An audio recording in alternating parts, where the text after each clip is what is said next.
안녕하세요.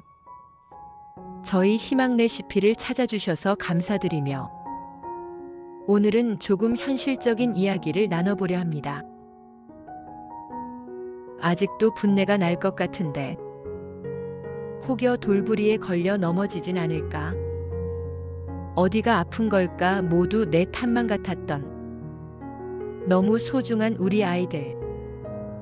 이제는 컸다고 사회인으로서 구실해 보려 하는데 벅차하지 않을까?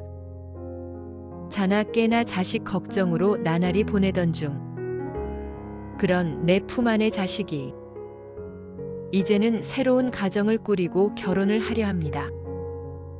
여러분, 혹시 내 품 안의 자식이라는 생각으로 상견례 자리에 임하셨던 적 있으신가요? 내 자식의 일이니 내가 나서야지. 그래도 우린 어른인데 할 말은 해야지. 요즘 젊은 애들은 너무 버릇이 없어서 우리가 중심을 잡아야 해. 하지만 그 좋은 자리가 당사자인 자녀에겐 평생 잊지 못할 상처가 되기도 합니다.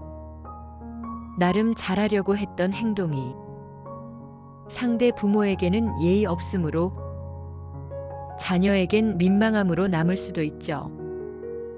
오늘 영상에서는 아직 상견례를 앞두고 계신 분 또는 언젠가 내 아이가 결혼할 날을 대비하시는 분께 조금이라도 도움이 되길 바라는 마음으로 준비했습니다. 상견례, 왜 민감한 자리일까? 첫 인상은 3초 안에 결정된다.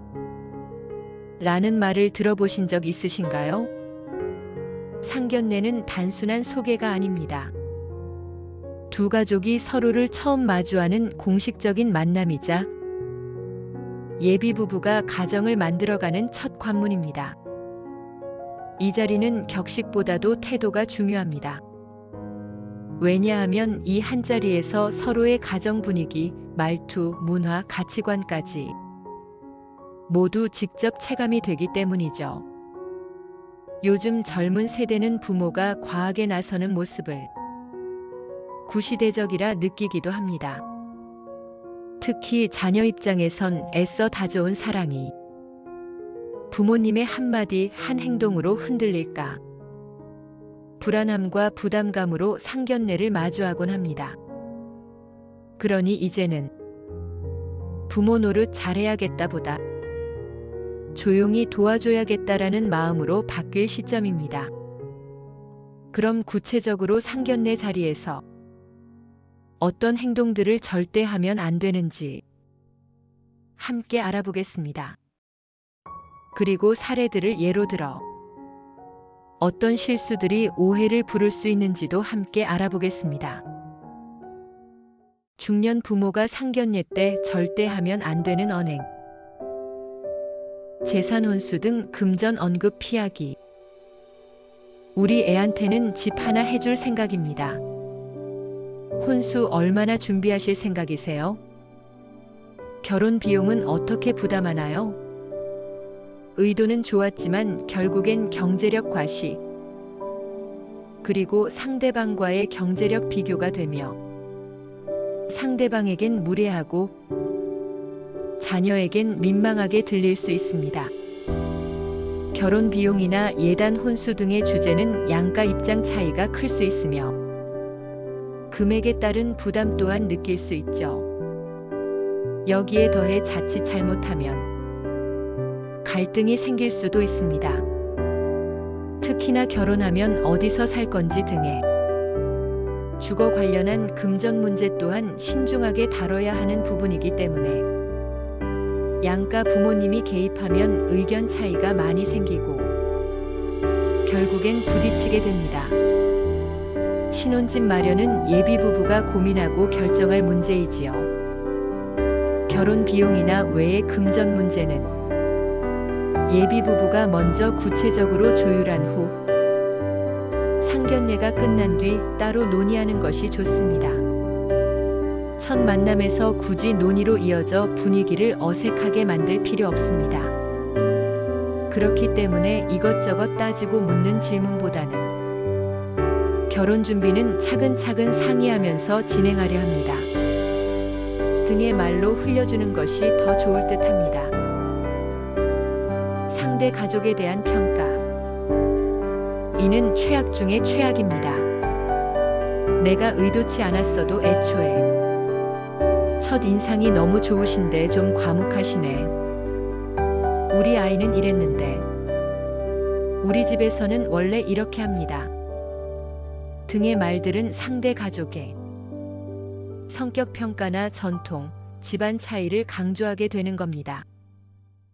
애초에 상견례는 서로 전혀 다른 삶을 살아온 두 가족이 만나는 자리이므로 지역별, 집안별 문화 차이는 당연히 있을 수밖에 없고 한쪽의 전통이나 방식을 강요하는 것처럼 보이거나 일방적인 주장으로 들릴 수 있어 조심해야 합니다. 상견례는 상대 가족을 평가하거나 확인하고 판단하는 자리가 아닌 대화를 함께 나누는 자리입니다. 상대 가족의 평가뿐 아니라 자신의 자녀 자랑을 과잉으로 하는 것 또한 포함입니다. 자녀를 자랑하고픈 마음은 이해되지만 과도한 자랑은 오히려 상대를 깎아내리며 비교하는 인상을 주기 때문이죠. 대신 적절한 말의 흐름으로는 양가의 좋은 점들을 조율하면서 진행하면 좋을 것 같습니다. 또는 자녀들의 칭찬이 오갈 땐 우리 아이가 밝고 성실해서 다행이에요 정도로 충분합니다. 말을 먼저 리드하지 않기. 편하게 친구들을 만나거나 과도한 토론을 하는 자리가 아닙니다. 자녀가 원하는 흐름으로 존중해 주세요. 우리 땐 말이야 등의 옛날 이야기를 과하게 하여 세대 차이를 더 벌린다거나 정치, 외모, 술, 가족사 관련된 농담 따위는 절대 피해야 하며 자칫 무심코 던진 말 한마디가 상대방에게는 예의 없고 무례한 태도로 남습니다. 혹시나 자녀가 당황해한다거나 눈치를 주면 그건 멈춰야 할 신호로 보시면 됩니다. 가족사나 민감한 농담은 피하되 가볍게 자녀 중심으로만 주세요. 상대 부모에게 질문은 가볍지만 배려 있게. 예를 들면 연세가 어떻게 되세요? 보다는 건강은 잘 챙기시죠? 라는 말이 신뢰를 범하지 않고 가볍게 인사로도 건넬 수 있습니다. 대화는 자녀가 중심이 되게 두고 부모는 뒷자리에 앉는 자세가 중요합니다. 우리는 자식에게 인생의 방향을 제시할 수는 있어도 대신 살아줄 수는 없다. 칼릴 지브란. 그는 시인이자 철학자로 부모 자식, 부부 관계 모두 붙잡는 것이 아니라 놓아주는 것이 사랑임을 덧붙였습니다. 특히나 그의 철학은 자녀의 인생을 부모가 대신 살아줄 수 없다는 메시지를 주며 자녀에게 간섭보다 동행과 신뢰를 보내야 한다고 강조했습니다. 상견례 자리는 부모의 전성기가 아닌 자녀의 시작점입니다. 자녀는 이미 성인이 되었고 그들이 선택한 사람과 사랑을 우리는 이제 한 발 물러나 응원하는 역할을 해야 합니다. 지나치게 해주려는 마음이 오히려 자녀를 숨막히게 만들 수 있습니다. 우리의 역할은 앞서 걷는 게 아니라 뒤에서 등 떠밀어주는 것입니다. 언제 손주를 볼 것인지, 상대 자녀의 연봉이 얼마인지 궁금할 순 있지만 이 모든 것들을 묻는 것은 신뢰가 되며 자녀들에게 부담을 줄 수 있습니다. 이는 예비부부 둘이 상의할 문제입니다. 그리고 그들 또한 스스로 깨우쳐 나가야 할 하나의 관문이자 고민일 것입니다. 굳이 우리가 그 고민에 무게를 더할 것이 아니라 지켜보고 자녀들이 도움이 필요할 그때 발벗고 많은 도움과 조언을 준다면 예비 부부, 즉 서로의 자녀들에게 또한 부모라는 신뢰가 더욱이 쌓일 겁니다. 상견례는 조용하고 무난하게 끝나는 것이 성공입니다.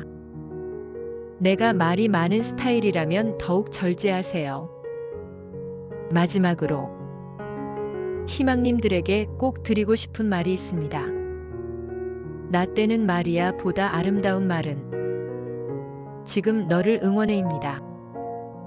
자녀들이 한 발 나아가 새로운 도약점에 이르기까지 우리 희망님들 모두 부모라는 이름에 고생하셨습니다.